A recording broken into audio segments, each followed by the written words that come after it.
Megwara gị emegwara ọ dịghị agbanya mmiri iburu ụzọ mụnwe megwara gị emegwara ọ dịghị agbanya mmiri ị na-anụ ọ dịghị agbanya mmiri.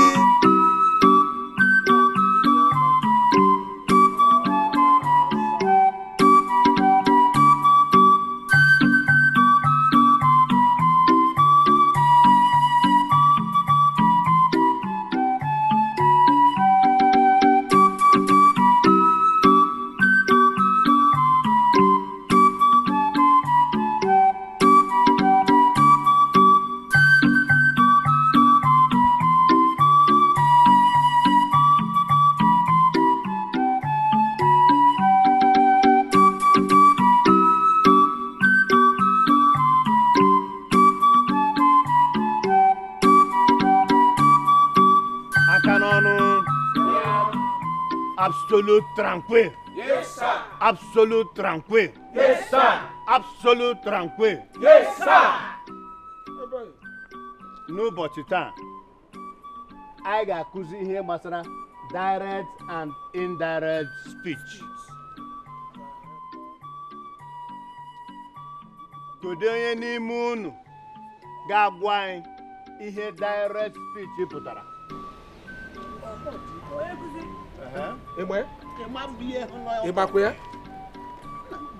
Onye nkuzi, otu m si ghọta ihe wu direct and indirect speech. O nwere ihe m hụrụ si ka m share ya with everybody. Example of indirect speech and direct speech.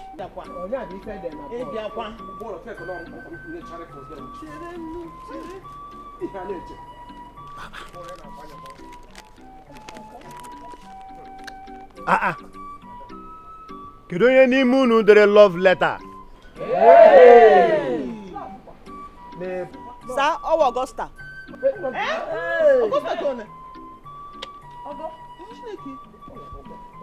Augusta kwa? Augusta pụta ebe a.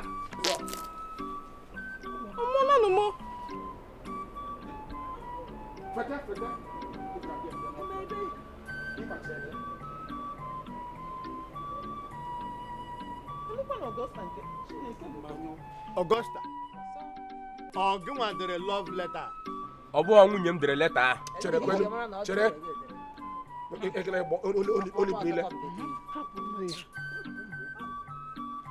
Mana cherekwa onye isi biko ewe n'iwe. Ụgbọ aja ka akpọgo ụgbọ felelu breki.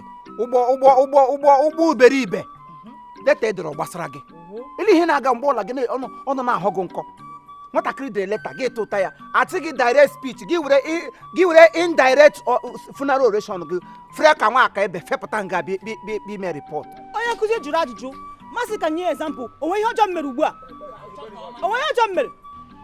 Augusta, ke ihe mere ji dere di gị leta karị ga-ewere aha di gị dee n'elu ya gị were aha baba ụwa dee n'elu ya. Babu ụwa kwa. Ọnụ na-adị achọ dị.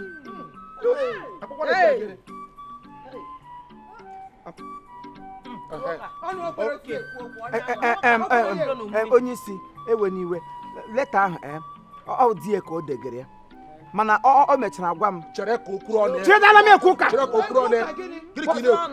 Nwoke onye dibịa. Di ya ka o degere leta. So mgbe ọ bịara degide arịnga o deduru. Ọ bụ na aha di ya da atọ ụtọ ije ede leta.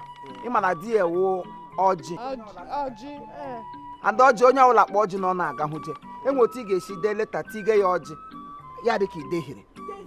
so ya bịa lee anya baba ụwa the name that ring a bell oke aha wakpọ ya ote onye ọbụla dị lower adị higher onye gbatara agbata rise ọwụ ya ka ọwụ ya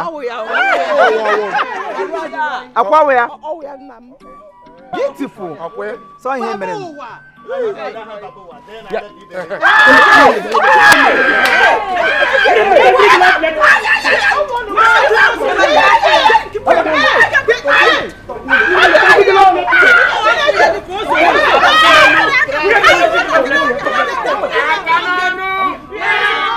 Absolute tranquille. Yes, sir.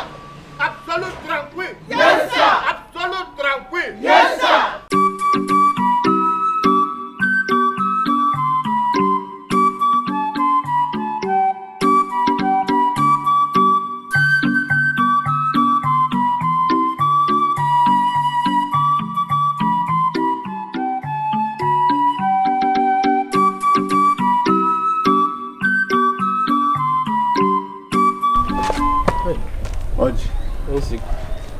si ka m bịa kene hụ gị jụọ gị ajụjụ a ahụrụ m nwunye gị Augusta si ka ekwenụ maka ọjị ya na-akọwara m na gị na ya adịzikwa na-ajụ esi kedu otu mmiri si baa n'opi ụgbọgụrụ ka ihe mere m onwe ihe ma jụfụtaghị ya ka ọ kọwara m onweghị o kwara gwa m onye isi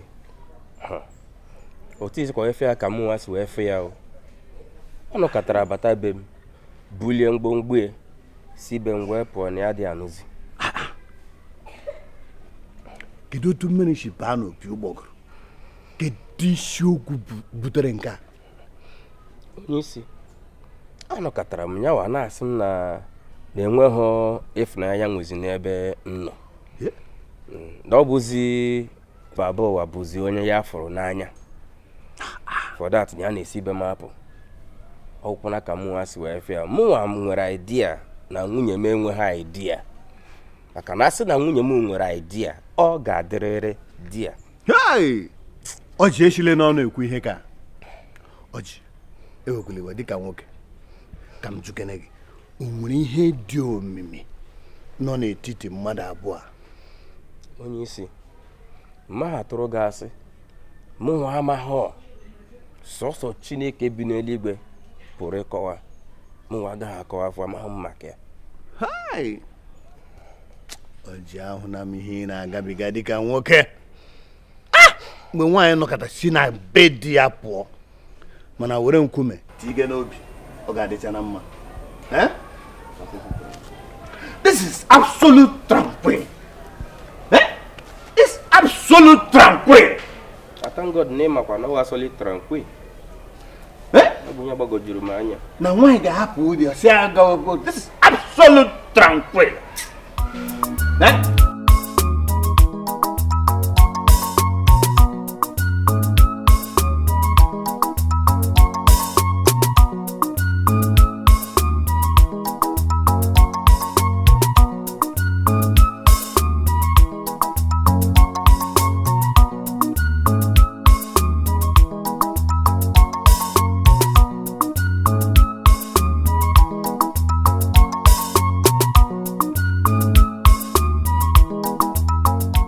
ife mba egwa ọ gịnị ka ihe ebe a bụ ịchọ nyenụ m oche ka m nọdụ naanị nọ ị ga-akwụba m ọtọ wee na-ajụ m ajụjụ nye gị oche na be inu nga oyiri gị resting place of the Most High ka oyiri gị dwelling place of onye agaracha nwere oche nọ hie ihe ọnwụla chọrọ ikwu guzoro m ga-akwụ esi ebe a pụọ biko anyway ọ bụrụ ọnụ ka m bee ka o nwee ife mba egwa ya bụ ka m gwa ị na adị m ime yes ọ ya ka m bịara ịdị ime adị m ime gụnwa dị ime ọ mụnụ ọ na-anwụ nwanye gị na ya kwụ ebe a adị m ime ịṅụtara ya na mmiri ka ọ na ịrọtara ya n'arụ kezi ka ị ga-esi wee dị ime onye tụba gị ime onye nwe nwa gị nwe nwa na nrọ biko abịara m ebe a ka anyị kọọ ọnụ ife njisi ka m bịa ka m kọwatala ebu biko ọsọ ịkwanyela ihe ugwu dele maka ana m abata very soon mgbe na-achọ ka m kwanyela ya ugwu maka onwe ka ọ dị na mụ nọkọta bụkọla ibu mbata na-agwa ya agwa the only thing nchọ ka emere m bụ ka ị gwara m nne di m n'oge na nwunye nwa ya na-abata ịghọtago o meta atọ bụla echi maka enwe m ike nke a na-apụkịta eburu m ife nchi ya zie azụ mama abịa zụta ata abata m echi ọ ya ka m bịa ka m gwa ya ọsọ ya Chineke maka ọ ga-esi gwara gị onye wu nne di gị nne di m ọ nọ n'ụlọ ka m gwara ọnụ ngwa ya ọ nọ n'ime ili ị ga-eji anya gị agwa ụlọ sọ ọkụ iwere ọnụ gị nne di m ama nwụkwa ọ ga-afụnye n'anya ya ka ọ ga-adị mme ọkwa ife a na-akwado ime ọ ga-afụ ya n'anya ya chekwa ihe na-ekwu osigị n'obi ka ọ na-eji ọsụrụ chọrọ ime ihe a na-akpọ prank because aghọtaghị m ana m akọ prank na adị m ime adịlị m ya ime ana m akwado nnata gwara m nne di m na nwunye nwa ya na-abata onwe ife siri ike dị ya ị nwere ọrịa afọ ka ọ na-ịdị ime ka ọ na-enwe otu isi gabe ha toilet for some days ọ bụla ọgụ na ọ ma elekwa sị ọ na-ele ụlọ ka nke bụzi m nwaanyị na enwere m afọ gịnị afọ ya ebu m nwaanyị n'afọ biko kwụsị ịkọchi n'ọnụ ngwa si ebe a pụ ike m ji ege nọnsens adọm out abịara m ka anyị kọọ ọnụ n'ọnụ ka m gwa ya dịka m si kwu ka ị ma n'oge gwara m nne di m na nwunye nwa ya na-abata ị na ife na-agwa ya ka nje ọ pụta atọ ọbụla echi anụ akwa m ka anyị kọọ ọnụ ọkwa ịṅụ ife nkwụ gwara m nne di m na nwunye nwa ya na-abata na ọ pụta ata ọbụla echi akụkọ ka mmụọ na-adatara ego na ọ gbasara m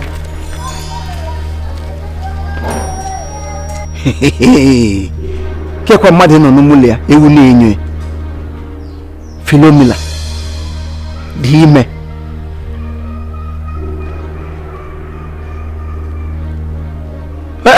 ọ bụ ụsọ afọ ime iwu Virgin Maria ka akwụkwọ gị ga-atọ nda gbagbo mụ na gị na-abụ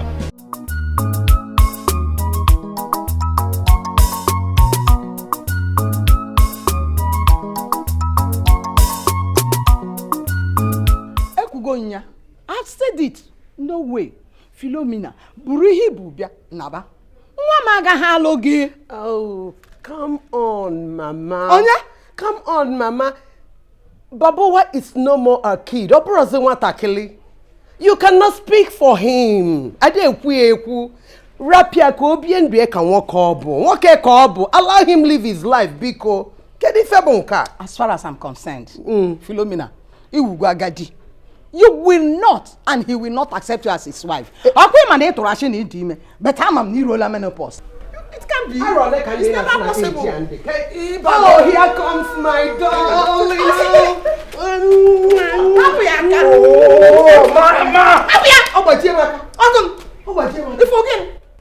What is it? Ichi melomaru. Unu geburu mu nwa. I don't want. Chelu is unu. Yes. Unu how? I don't go. Nabika. Oh, I said you guys we can go. Nanya ni hum kwa. Nanya ni hum.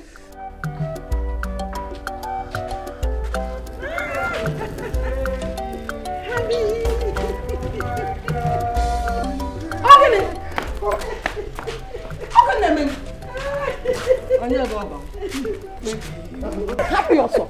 How are you? Nedi bia go sim room. Osi nedi ko sonye. Mo na go nye kwesi room. Bia go sim room. Ka ogini. Osi. Achaz. Gini na medun. Na enu gi le ya. Uno choro iku nwa. Ki ma pa mi gini na area gi. Iwe ya bia. Iwe se ni ya. No. Wani le buru nanya. Amai mo dem galo. Osim amai mo dem galo. Asho dem lo. Owe ko na ba no bola. Ko ba ta se amai. Owe mo ai go. Ya. Osi. Mama, you got to clear flow. You got to clear flow.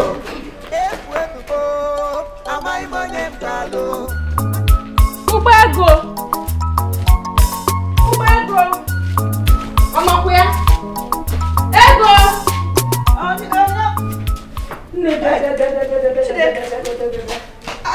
Ngila kwa moto kwa hiyo. Nne. Ihe anya m hụrụ ka m na-abịa. Ọnụ akwa ịkọcha ya. Kedizi anya gị fụ. Philo na Eliza nọ na be baba ụwa a na ha kwa ezigbo ọgụ na ọgụ a na-anụ. Ka maka ya ji alụzi ọgụ. Philomena si na baba ụwa na ọ tụwa ime. Ele otu na baba ụwa tọrọ ime. Ịjụọ m ajụjụ a mmadụ onye. Mana chekwa ịjụ ihe awa opportunity for you ị ga-eji baa rikpuo ị kwesịrị ime oge ihe awụ na bịa ka ị kwara ngwongwo naba na ke baba ụwa maka na ihe a time oge a Chineke kara gị ihe eji enweta ihe dapụ gị n'aka go and recover all ọkwụ na n'ihe m na-agwa gị so ihe anyị si ị na-akpa nganga ị na-eme nke ọbọkwa oge ugbu a bịa ka ị baa n'ime jee buri ngwongwo ịmakwu na nne dị ihu gị n'anya bịa ka ị kwakọ ngwongwo gị ama na ihe na-adị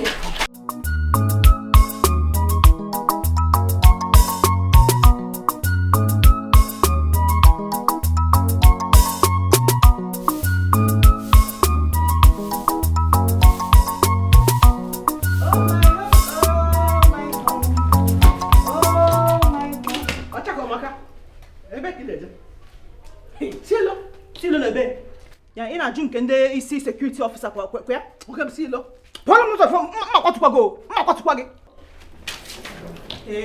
mmemerekwa na nwaanyị abụọ ihe ọgụnụ nke ihe nke apụta mama amakwa m ihe nọchi m ụlọ mba n'ime ụlọ ka ihe kwa ndị stin kwanụ ka ihe ị na-anọchi ụzọ agadi ekwe nka ụbọchị bịara ebe nwe onye chụpụrụ gị ọ gịnịkwa Baba ụwa si ya ga-ala ọtụtụ nwaanyị allow him now.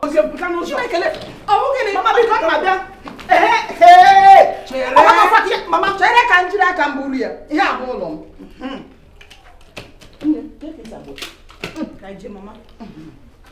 Asị ndị ga na n'ụzọ onye ama m ka ije gịnị mama mgbe ị bịara keke nwere chụpụrụ gị mama hapụ ya baba ka m abịago m mmechi ya abịago m aga m enye gị oche ka ije mama ebugo m ụzọ nọrụ ebu m ụzọ nọrụ aga m enye gị oche na-achụpụ gị banye ịchọ ka mụ na gị bịa zọba di ebe ka ga-ekwe m ka ịfụrọ ka ọdụ baba ụlọ baby boy tata kita ka di si ko alga anụ ọ na nwụrụ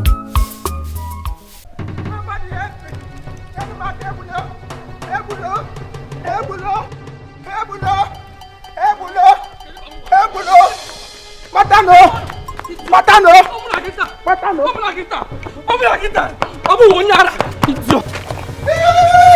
Somebody help me! Yana mata ebulo!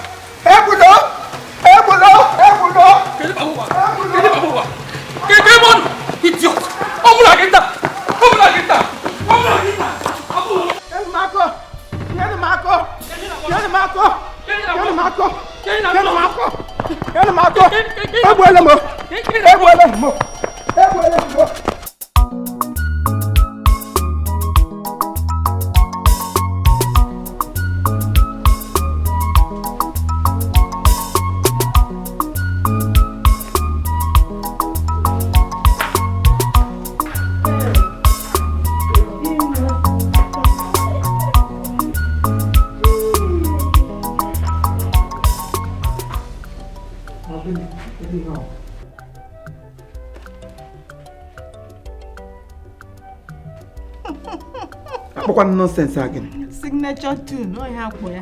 Augusta. I am Jema arrive. Look when he happened him could be met him. More no here one hour. Keep young up to you marry him, Jiri, be a give me low down. If you have a young Hungarian one boss. What's a gams the target cable and a party on? Ega like ya. On a way out the mental. The Pisha who dove bitters.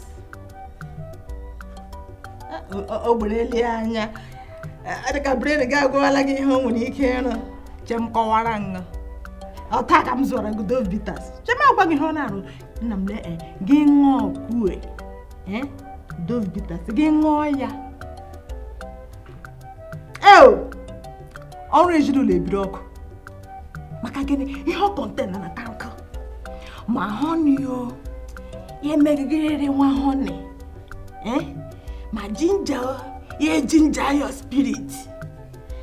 Finally, come back and hand up container. But the major thing on you, I'm getting up to oh, queen, give a dove. Guinea fennel, guinea figure like a boy. Guinea fair, I like it, he figure. You get figure, no figure, no. Nabella London again. ha wụrụkwa ha we ha na land na local airport lekwe international airport gị land ota ha gị hushie ihe ha wụ mmanya na agbati akwara ụbọchị ghọta ya mbekwu ya agbati aga akụbụrụ ụta nna m gị kubu Augusta ihe ọ na-emekwa dị gị kedu ihe ị na-eshi ke nke ị na-ele ka ihe ime ị na-etesti so i nweghị ike ikwe babu ka o zuo ike ogodi 1 minute then ilecha ihe ị ga-eweta ya wụrụ bọns ahụla m aka gị ị gara nga zụtakwuo Nudovita onye ụwa so ịma maka Nudovita ama m maka ya ịma maka ịsụta dị ya nzuo yi kwesịrị ikele m ekele ọ bagara m ya bagara gị Augusta ị ga-aga hafụ dị ọjị nwoke dị mma Chineke ji chọọ gị mma bịa n'okwute onye ọzọ ịhụla na nwoke dị fresh ọnụ n'ụgụ doctor's prescription morning afternoon night but ịma na o nwere ihe dị mma ga-eji lewe ya anya ya wụrụ bọns lele ihe ọ na-eri orino bebi m palliative ụmụ nwa vibrator ụmụasa nwoke dị mma ihe ya dị mma odogwu m eshiri gị vegetable soup eju nọ na ya azụ nọ na ya okporoko dị na ya isi ewu dị na ya irichaa ya ahụ na-eme gị yori ma bịa wereze Nudovita maa gị ya n'elu bịa ifepụtala chokolate maga ọnụ ihe na-agbasara gị chere m agwa gị ihe ndị na-agụchitara ya ọ ga-eri nta ọ ga-eri eju ọ ga-eri ihe niile nọ n'ime Nudovita ma agwa ọ nọ n'ime Nudovita nna m gba nkịtị mgbe iburi ọnụ gị ghọta ije gị iburi ọnụ gị ga-egburu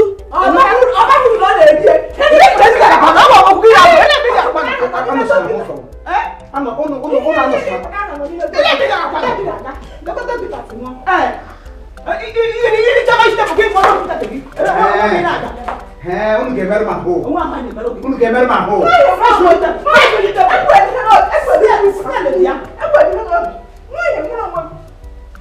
ha na maka 1 ha maka 2 ha maka